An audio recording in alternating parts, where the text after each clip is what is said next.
السلام علیکم دوستو، آج ہم آپ کو ایک چالاک بوڑھے کا دلچسپ قصہ سنائیں گے۔ تو چلیے بغیر کسی دیر کے کہانی شروع کرتے ہیں، لیکن اس سے پہلے آپ سے ریکویسٹ ہے کہ پلیز ویڈیو اچھی لگے تو ویڈیو کو لائک اور شیئر ضرور کر دیں، شکریہ۔ تاجر فاروق کو گھر سے گئے ہوئے پورے 6 ماہ ہو گئے تھے۔ وہ ریشمی کپڑے کی تجارت کرتا تھا اور 6 ماہ پیشتر 40 اونٹوں پر اعلیٰ اقسام کے ریشمی کپڑوں کے تھان لے کر موتی نگر انہیں فروخت کرنے کی غرض سے گیا تھا۔ اور اب اتنا عرصہ گزر جانے کے باوجود نہ ہی اس کا کوئی خط وغیرہ آیا تھا اور نہ ہی کسی دوسرے ذریعے سے اس کی خیر خیریت معلوم ہوئی تھی۔ تاجر فاروق کے ساتھ اس کا داماد نسیم بھی گیا تھا۔ وہ اس کی بیٹی سائرہ کا شوہر تھا اور اکثر تجارت کا مال لے کر اس کے ساتھ ہی جاتا تھا۔ وہ اس کی بیوی شاہدہ کا بھانجا بھی تھا اور اس کی پرورش انہی کے گھر میں ہوئی تھی۔ دراصل اس کے ماں باپ بچپن میں ہی انتقال کر گئے تھے۔ انہوں نے اپنے پیچھے نسیم اور اس کے چھوٹے بھائی رحیم کو چھوڑا تھا۔ ماں باپ کے مرنے کے بعد وہ دونوں بھائی بالکل بے یار و مددگار ہو گئے تھے۔ اس لیے شاہدہ جو ان کی خالہ تھی وہ ان دونوں کو اپنے گھر لے آئی۔ اس کی اپنی ایک بیٹی تھی جس کا نام سائرہ تھا اور وہ بہت چھوٹی تھی۔ پھر ان تینوں کی پرورش ساتھ ساتھ ہونے لگی۔ وہ تینوں بڑے ہو گئے اور وقت نے تاجر فاروق کو بوڑھا کر دیا۔ بڑھاپے کی وجہ سے وہ زیادہ لمبا سفر بھی نہیں کر سکتا تھا۔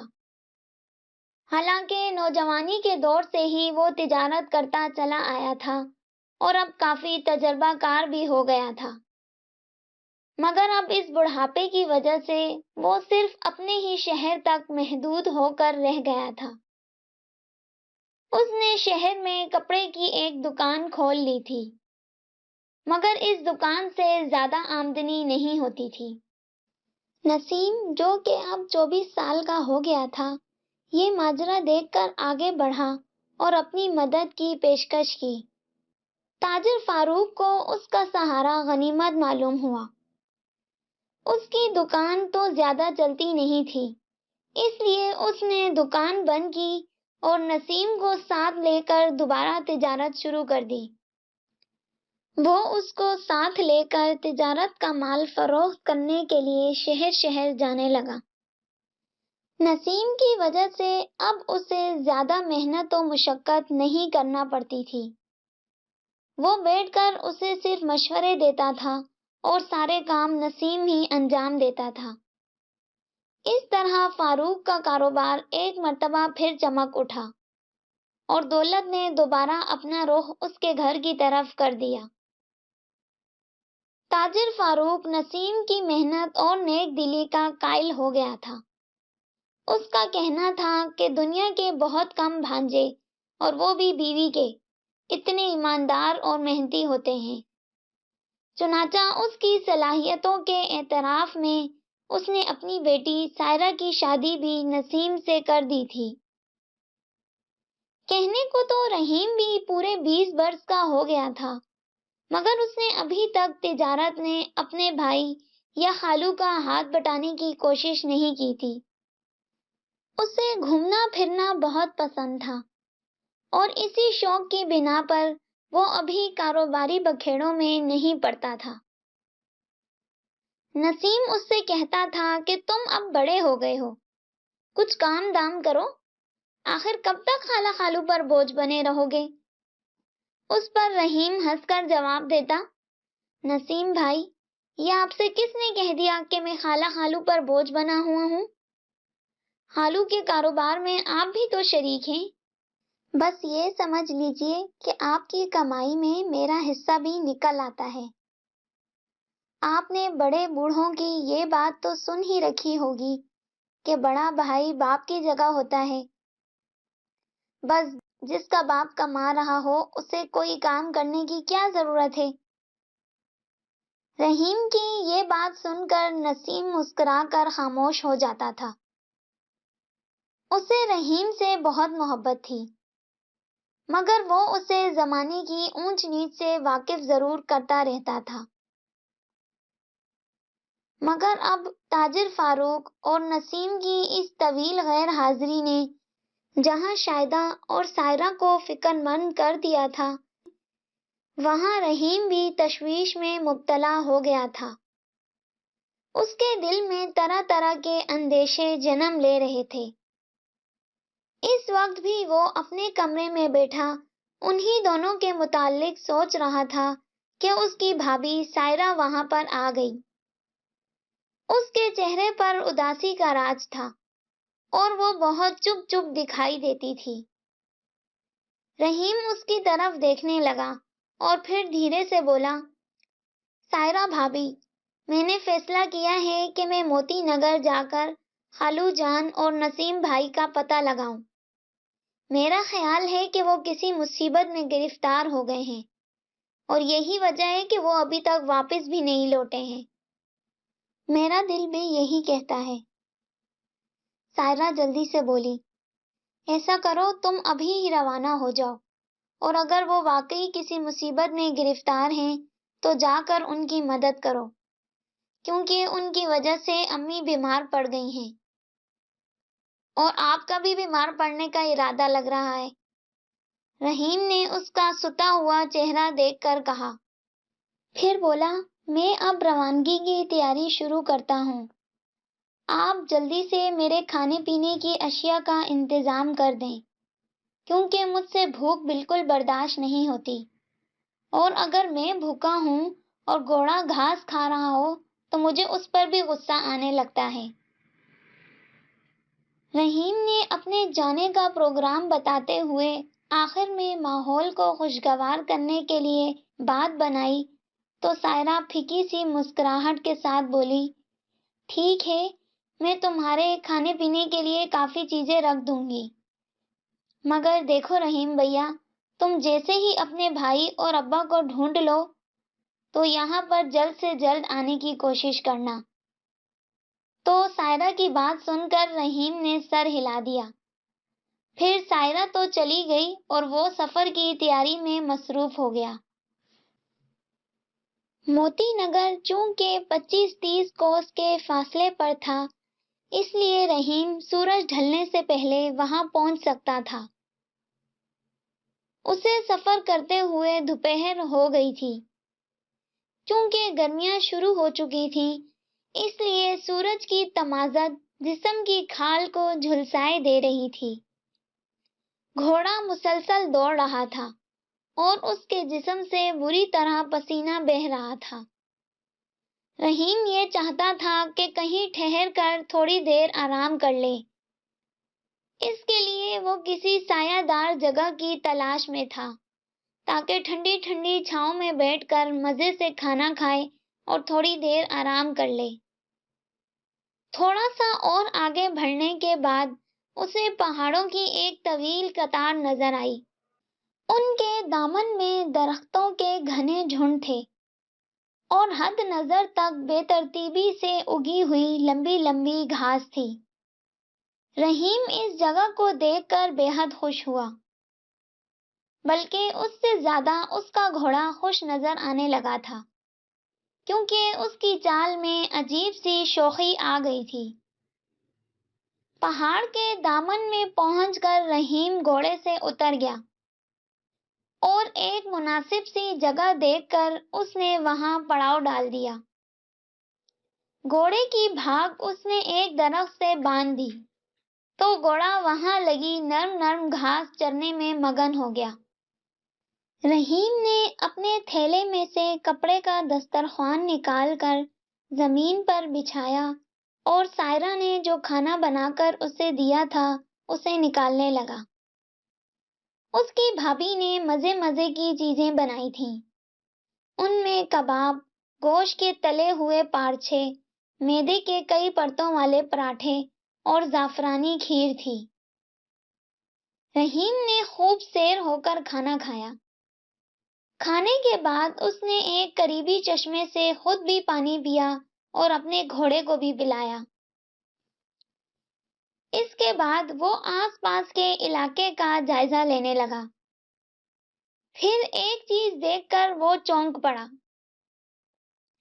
درختوں کے جھنڈ میں گھرا وہ لکڑی کا مکان اس کی توجہ کا مرکز بنا ہوا تھا، جس کا دروازہ بند تھا اور کھڑکی کھلی ہوئی تھی۔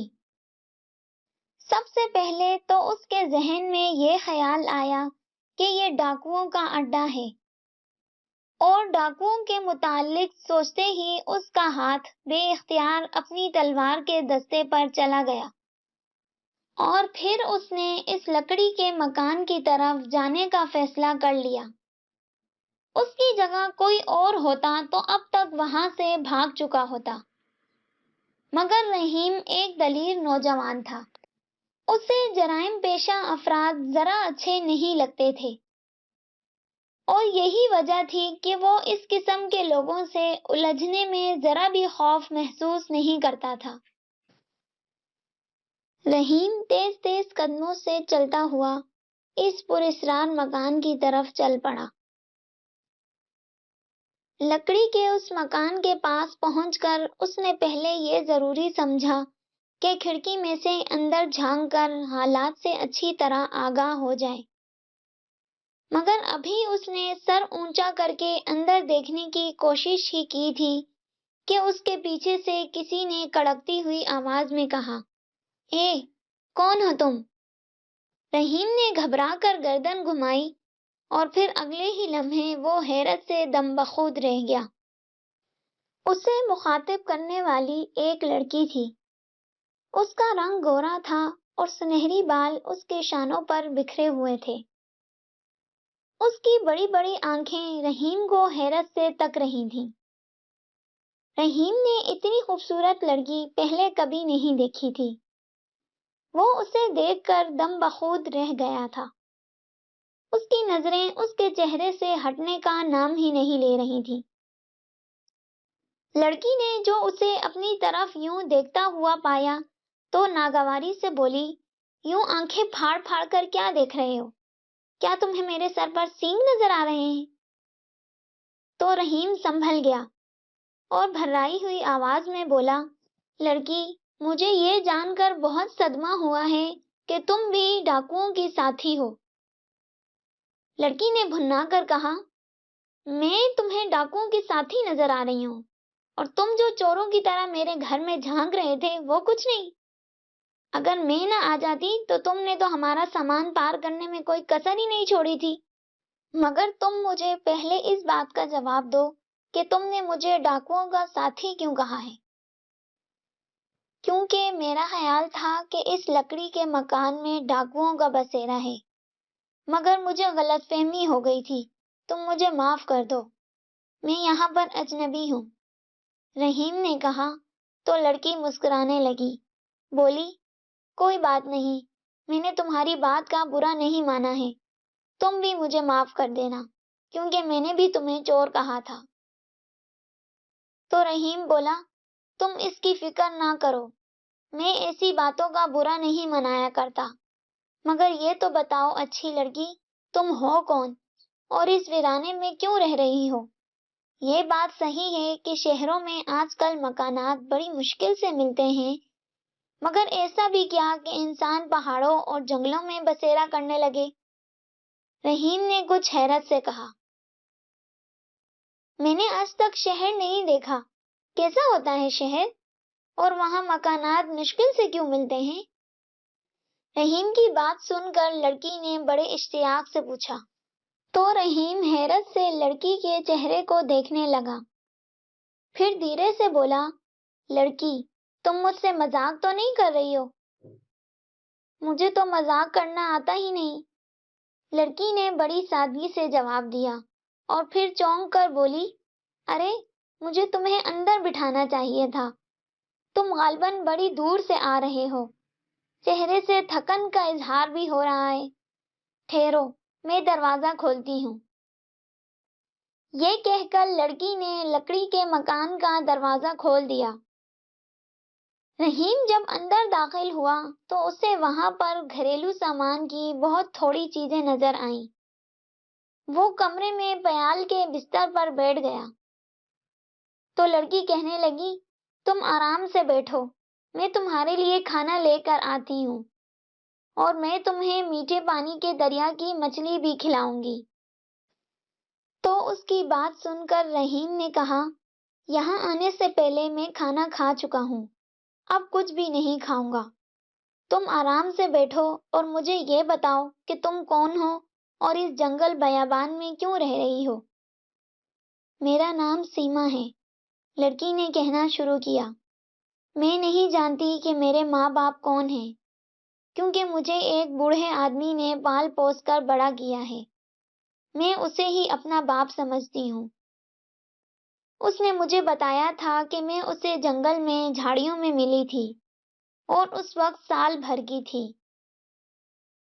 مگر سیما، تمہارے اس منہ بولے باپ کو اس ویرانے میں رہنے کی کیا ضرورت ہے؟ وہ شہر میں یا کسی گاؤں میں کیوں نہیں جا بستا؟ رحیم نے تعجب سے پوچھا۔ یہ ایک راز ہے اور میں اسے تم پر ظاہر نہیں کرنا چاہتی، سیما نے دوسری طرف دیکھتے ہوئے کہا۔ تو رحیم اسے تیز نظروں سے گھورنے لگا، پھر خشک لہجے میں بولا، اور میں تمہارے بغیر بتائے ہی جان گیا ہوں کہ وہ اس سنسان جگہ پر کیوں رہنا پسند کرتا ہے۔ یقیناً وہ کوئی مجرم ہے اور لوگوں کی نظروں سے چھپنا چاہتا ہے۔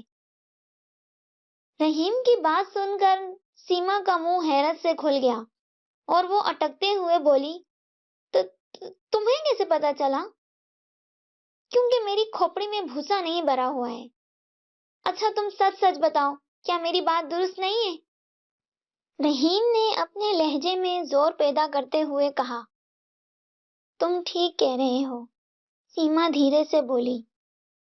آج سے 15-16 سال پہلے اس نے ایک آدمی کو ہلاک کر ڈالا تھا۔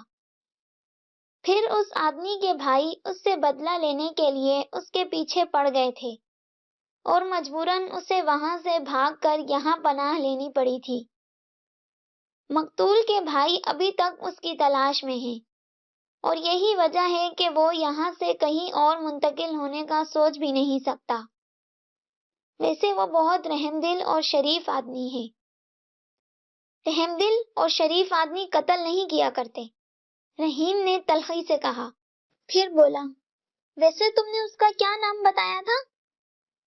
ابھی تک میں نے اس کا نام نہیں بتایا، میں اسے بابا کہتی ہوں۔ ویسے اس کا نام بادل ہے، سیما نے بتایا۔ رحیم کچھ سوچنے لگا، پھر کچھ دیر بعد بولا، میرا نام رحیم ہے اور میں اپنے خالو اور بڑے بھائی کی تلاش میں نکلا ہوں۔ وہ دونوں 6 ماہ ہوئے کچھ کپڑا لے کر اسے فروخت کرنے موتی نگر گئے تھے اور اب تک واپس نہیں لوٹے ہیں۔ تم چاہو تو میرے ساتھ چل سکتی ہو، میں اپنے خالو اور نسیم بھائی کو لے کر سیدھا اپنے گھر ہی جاؤں گا۔ اس ویرانے میں رہتے رہتے تو میں بھی تنگ آ گئی ہوں۔ میں تمہارے ساتھ چلی تو جاؤں، مگر بابا شاید اس بات کو پسند نہ کرے، سیما نے سوچ میں ڈوبے ہوئے لہجے میں کہا۔ تمہارے یہ بابا ہیں کہاں؟ رحیم نے چونک کر پوچھا۔ ہمارے پاس بھیڑ بکریوں کا ریوڑ ہے۔ بابا کی خواہش تھی کہ ان میں سے آدھی بھیڑیں بیچ دی جائیں اور ان کے عوض ملنے والی رقم سے ایک اچھا سا مکان تعمیر کیا جائے۔ لکڑی کا یہ مکان بارش میں ٹپکنے لگتا ہے۔ وہ اسی مقصد کے لیے بھیس بدل کر شہر گئے ہیں۔ وہاں پر کسی آدمی سے بھیڑوں کا سودا ہو گیا تو بہت اچھا ہو جائے گا، اور اگر اسے کسی نے دیکھ لیا، میرا مطلب ہے اس آدمی کے بھائیوں نے جسے اس نے قتل کیا تھا، تو پھر کیا ہوگا؟ رحیم نے پوچھا۔ اس کے امکانات بہت کم ہیں، 15-16 سال کا عرصہ بہت ہوتا ہے۔ اس آدمی کے بھائی اگر بابا کی تلاش میں ہوں گے بھی تو ان کی تلاش میں پہلے جیسی شدت اور تیزی نہیں ہوگی۔ ہو سکتا ہے انہوں نے بابا کو فراموش ہی کر دیا ہو۔ مگر ہر مجرم بزدل ہوتا ہے، وہ ہر وقت اپنے کیے ہوئے جرم کے انجام سے خوفزدہ رہتا ہے۔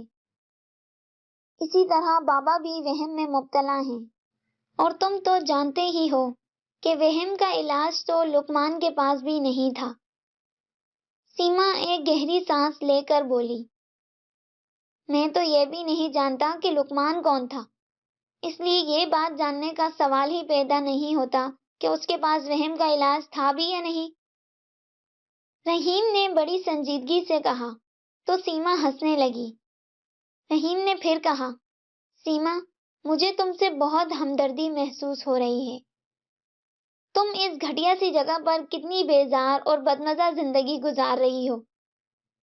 تمہاری جیسی لڑکی کے لیے تو ایک بہت بڑا سا محل ہونا چاہیے تھا۔ میں چاہتا ہوں تم میرے ساتھ چلو، میری خالہ اور بھابھی تمہیں دیکھ کر بہت خوش ہوں گی۔ رحیم کی بات سن کر سیما کے ہونٹوں پر ایک پھیکی سی مسکراہٹ نمودار ہوئی، اور وہ کھڑکی سے باہر دیکھتے ہوئے کچھ سوچنے لگی۔ رحیم کو وہاں بیٹھے ہوئے کافی دیر ہو گئی تھی۔ اس نے سوچا کہ اب اسے سفر پر روانہ ہو جانا چاہیے، ورنہ موتی نگر پہنچتے پہنچتے رات ہو جائے گی، اور رات ہونے کا مطلب یہ تھا کہ اسے سونے کے لیے کھردری زمین ہی نصیب ہوتی، کیونکہ سورج کے غروب ہوتے ہی موتی نگر کا داخلی دروازہ بند کر دیا جاتا تھا۔ یہ سوچ کر وہ اٹھا اور سیما سے بولا، اچھا سیما، اب میں چلتا ہوں۔ زندگی رہی تو میں بہت جلد تم سے دوبارہ ملنے کے لیے آؤں گا، اور تمہیں اپنے ساتھ شہر لے جاؤں گا۔ شہر کا نام سن کر سیما کے چہرے پر چمک آ گئی۔ وہ رحیم سے بولی، بابا سے مجھے تمہارے ساتھ جانے کی اجازت مل جائے گی، کیونکہ انہوں نے مجھ سے کہا تھا کہ ان کا ایک دوست جو پتہ نہیں کون سے شہر میں رہتا ہے، اگر مل گیا تو وہ مجھے اس کے پاس بھیج دیں گے، کیونکہ بابا کو ہر دم یہی دھڑکا لگا رہتا ہے کہ اگر وہ اس دنیا میں نہ رہے تو پھر میرا کیا بنے گا؟ میں اس ویران جگہ پر اکیلی کس طرح رہوں گی؟ سیما کی بات سن کر رحیم نے کہا، خیر میں اس بارے میں تمہارے بابا سے پھر کبھی بات کروں گا، ابھی مجھے اجازت دو۔ یہ کہہ کر رحیم مڑا ہی تھا کہ اچانک دروازہ کھلا۔ دروازے میں اس نے ایک بوڑھے کو دیکھا جس کے ہاتھ میں ایک خنجر دبا ہوا تھا۔ اس بوڑھے کی نگاہیں رحیم پر جمی ہوئی تھیں۔ سیما کی نظریں بھی بوڑھے پر گئی تھیں، اور اس کے ہاتھ میں خنجر دیکھ کر وہ چیخ کر بولی، بابا، یہ ہمارا دشمن نہیں ہے۔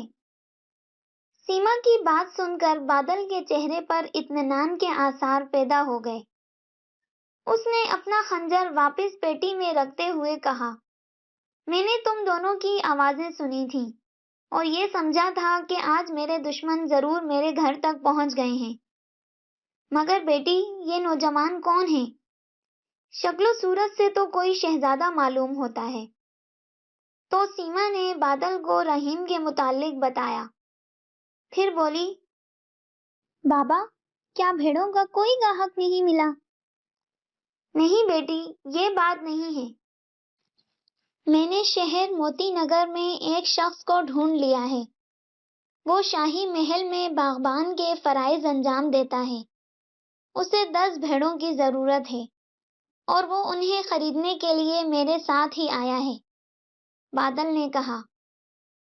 تو سیما نے باہر جھانکا اور حیرت سے بولی، یہاں تو نہیں ہے وہ؟ میں اتنا بے وقوف نہیں ہوں کہ اسے اپنا ٹھکانہ بھی بتا دیتا۔ احتیاط اچھی چیز ہوتی ہے۔ میں اسے یہاں سے کچھ دور چھوڑ کر آ گیا ہوں۔ تم اب جلدی سے بیڑیں کھول دو تاکہ ان کا سودا ہو جائے۔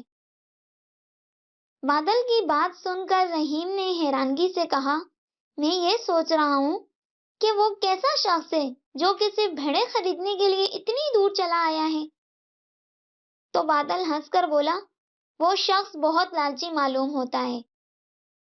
میں جانوروں کی منڈی میں کسی ایسے شخص کی تلاش میں تھا کہ جو میری بھیڑیں خرید کر منڈی میں بھیج دے۔ وہاں یہ شخص مجھے مل گیا۔ وہ ایک آدمی سے حجت بازی کر رہا تھا اور یہ حجت بازی بھیڑوں کی قیمت کے سلسلے میں ہو رہی تھی۔ میں نے جب اس سے کہا کہ میں بہترین قسم کی بھیڑیں اس کے ہاتھوں سستے داموں فروخت کرنا چاہتا ہوں تو وہ میرے ساتھ آنے کے لیے جھٹ تیار ہو گیا۔ سیما جلدی سے بھیڑیں کھول لائی جو کہ مکان کی پشت پر ایک جنگلے میں بندھی ہوئی تھیں۔ بادل انہیں ہانکتا ہوا ایک طرف کو چل پڑا۔ اس کے پیچھے سیما اور رحیم بھی آنے لگے۔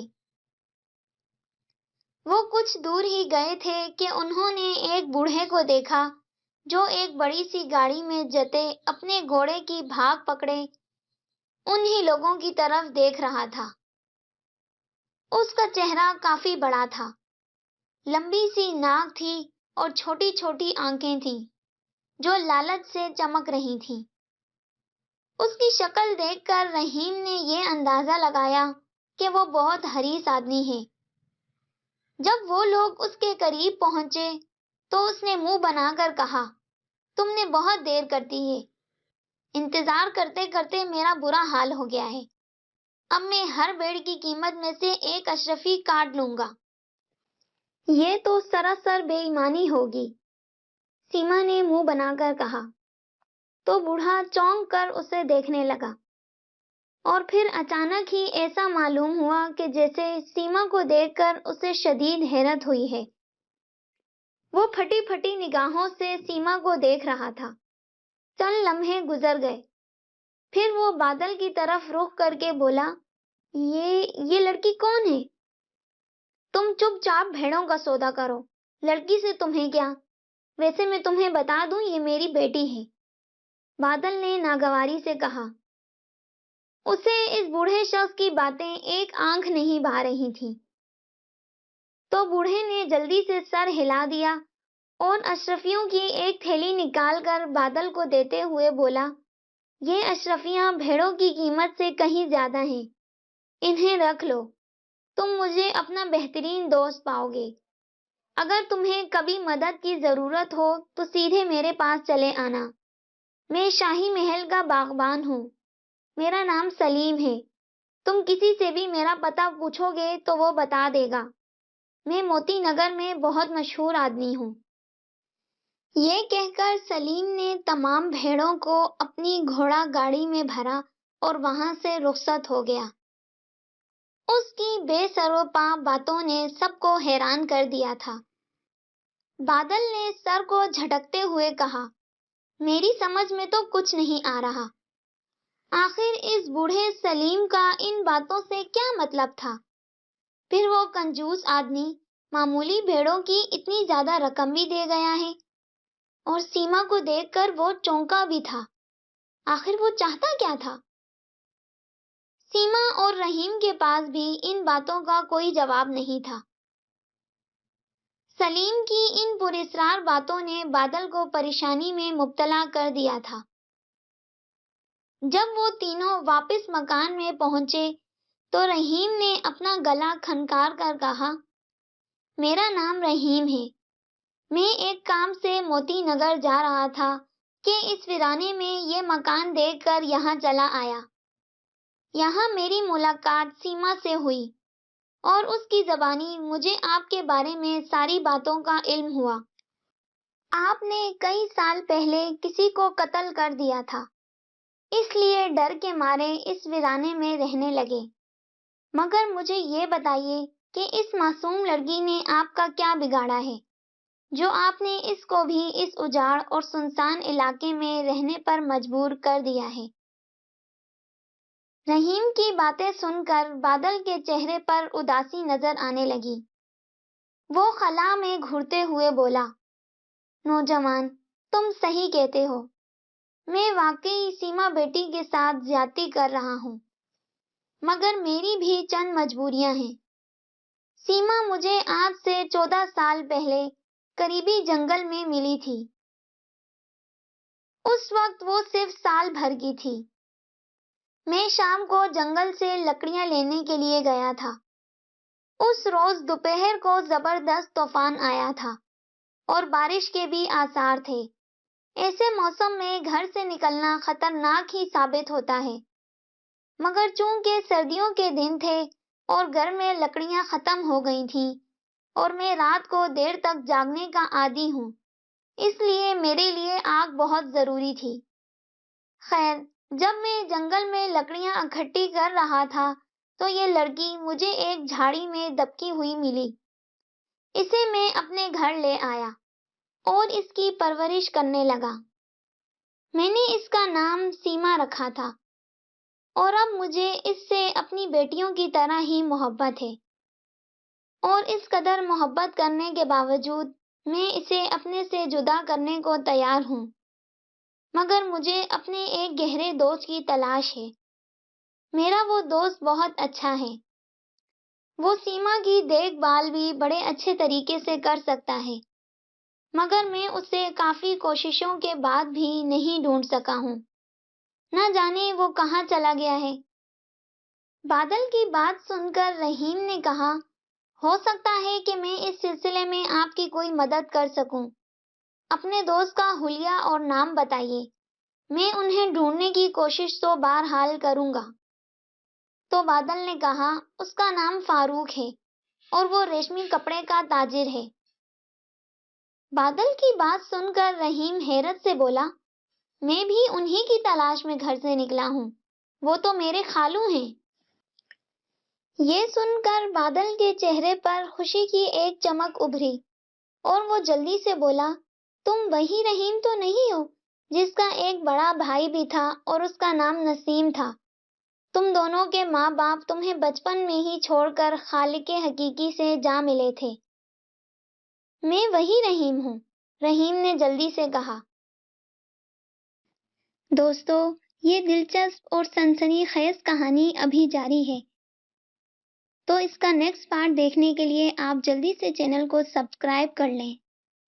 ملتے ہیں نیکسٹ پارٹ میں، تب تک کے لیے اللہ حافظ۔